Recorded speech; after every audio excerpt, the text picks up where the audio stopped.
Hello, welcome to Arvind English classes. आप लोगों को याद होगा पिछले जो वीडियो मैंने बनाए थे, वीडियो जो आप लोगों ने देखी थी, उसमें कुछ पॉसिबिलिटीज़ डाली थी। किसकी पॉसिबिलिटीज़? प्रेजेंट इंडेफिनिट की, पास्ट इंडेफिनिट की और फ्यूचर इंडेफिनिट की। आज हम पढ़ेंगे प्रेजेंट कॉन्टिन्यूअस की पॉसिबिलिटीज़। अब हम कॉन्टिन्यूअस में आएंगे। हमने पॉसिबिलिटीज़ पढ़ ली है इंडेफिनिट की, प्रेजेंट इंडेफिनिट, दूसरा पास्ट इंडेफिनिट और तीसरा फ्यूचर इंडेफिनिट। अब कॉन्टिन्यूअस की पॉसिबिलिटीज़ क्या होती हैं आपको ये बता दी जाए। बहुत ज़्यादा इंपॉर्टेंट चीज़ें पढ़ रहे हैं, ये कन्वर्सेशन में, बातचीत में बहुत ज़्यादा यूज़ की जाती हैं। जब दो व्यक्ति बात कर रहे हों तो टेंसेस के अकॉर्डिंग कोई पास्ट में या प्रेजेंट में या फ्यूचर में कैसे संभावनाएं व्यक्त करता है, कैसे पॉसिबिलिटीज़ व्यक्त करता है, ये सब दर्शाते हैं, ये बताते हैं। अगर आप इन रूल को फॉलो करें, देखें, समझें, तो आप बातचीत करने में गलतियां नहीं करेंगे जब आप इसके अकॉर्डिंग बात करेंगे। तो आज हम पढ़ेंगे, मैंने अभी बताया, प्रेजेंट कंटिन्यूअस की पॉसिबिलिटीज़। उससे बताने से पहले आप लोगों को बता दिया जाए, अगर आप और इसके आगे की पॉसिबिलिटी जानना चाहते हैं तो चैनल को सब्सक्राइब कर दीजिए, ताकि अगला वीडियो जब आए तो आप लोग को जानकारी मिल जाए। ठीक है, हम आगे बढ़ते हैं, पढ़ते हैं प्रेजेंट कंटिन्यूअस टेंस की पॉसिबिलिटीज़। पहले क्वेश्चन देखिए, कौन गा रहा है? मान लीजिए क्वेश्चन आया कौन गा रहा है, तो आपने कहा राम गा रहा है। आप पूरी तरह से श्योर नहीं है, आपको कम यकीन है तो राम गा रहा होगा, आपको और कम यकीन है तो आप कहेंगे राम गा रहा होगा। तो यानी कि प्रेजेंट कंटिन्यूअस में दो व्यक्ति जब बात कर रहे हैं, कौन खेल रहा है, कौन गा रहा है, कौन जा रहा है, कौन लिख रहा है, कौन पढ़ा रहा है, तो आप को यकीन होता है, पूरा यकीन होता है तो आप कह रहे हैं कि रवि खेल रहा है, रवि जा रहा है, मोहन खेल रहा है, मोहन पका रहा है, मोहन दौड़ रहा है। तो ये क्या है? ये आपको पूरा यकीन है, लेकिन उसी समय आपको पूरा पता नहीं होता है, तो आप संभावना कैसे व्यक्त करते हैं? आप संभावनाएं इस तरह से व्यक्त करते हैं। देखिए, यह 100% लिखा है, तो इसका मतलब क्या हुआ? इसका मतलब आपको पूरा यकीन है, तो आप इस तरह से ट्रांसलेट कीजिए। आपको कम यकीन है तो आप इस रूल से ट्रांसलेट कीजिए। आपको और कम यकीन है, आप शायद में बात कर रहे हैं, तो आप इस रूल से ट्रांसलेट कीजिए। अब समझिएगा, देखिएगा, ध्यान दें। कौन गा रहा है? राम गा रहा है।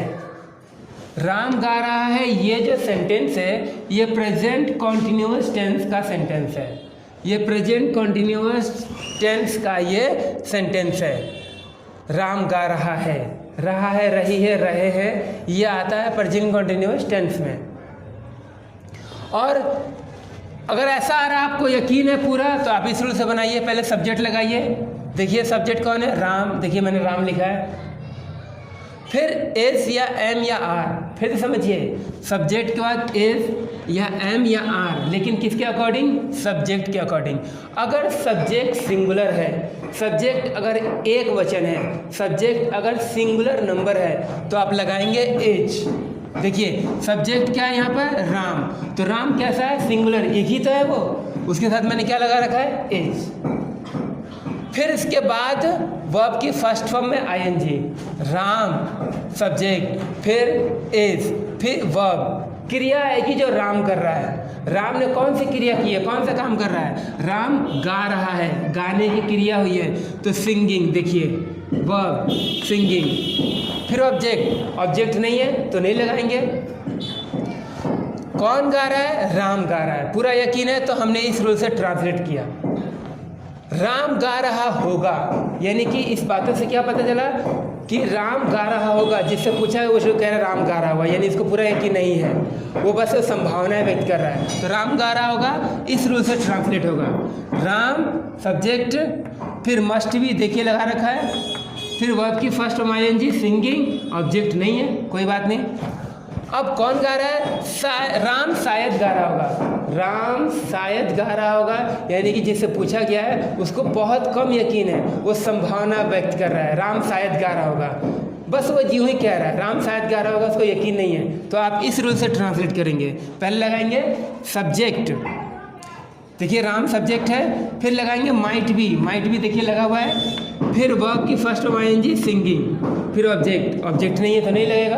यानी कि आप कोई भी बात व्यक्त कर रहे हैं, कोई भी बात बता रहे हैं प्रेजेंट कॉन्टिन्यूअस में, संभावनाओं के जरिए पॉसिबिलिटीज़ को आप दिखाना चाहते हैं, तो आप इस रूल से दिखाएंगे।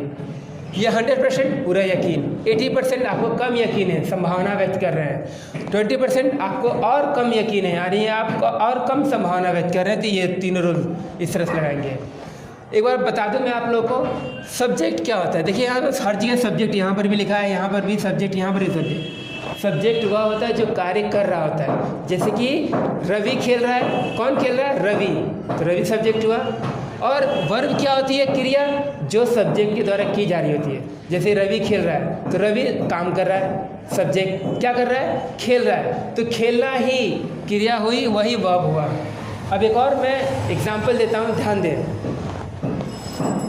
कौन लिख रहा है? कौन लिख रहा है? राम लिख रहा है, यानी यकीन है, राम लिख रहा है। Ram is writing, Ram is writing. देखिए, Ram is writing, Ram is writing, Ram is writing.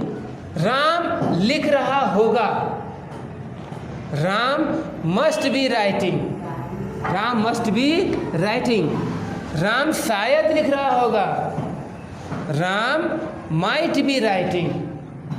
तो आप देख सकते हैं कि किसी व्यक्ति के द्वारा संभावना जब व्यक्त की जा रही है तो किस तरह से हम उसको ट्रांसलेट कर रहे हैं प्रेजेंट कंटिन्यूअस टेंस में। एक और एग्जांपल देता हूं मैं, गौर से सुनिएगा। कौन दौड़ रहा है? कौन दौड़ रहा है? आपसे पूछा कौन दौड़ रहा है, तो आपको यकीन है तो आप कह रहे हैं रवि दौड़ रहा है। तो आप इस तरह ट्रांसलेट करेंगे, Ravi is running, Ravi is running.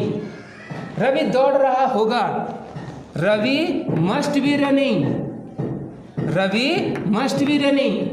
Ravi शायद दौड़ रहा होगा, Ravi might be running. Must लगाया तो थोड़ी अधिक संभावना, माइट लगाया तो थोड़ी सी कम संभावना। तो इस तरह से हम लोग प्रेजेंट कंटिन्यूअस टेंस की पॉसिबिलिटीज़ को हम दर्शाते हैं, दिखाते हैं। मैं उम्मीद करता हूँ कि आपको वीडियो पसंद आया होगा। That's it.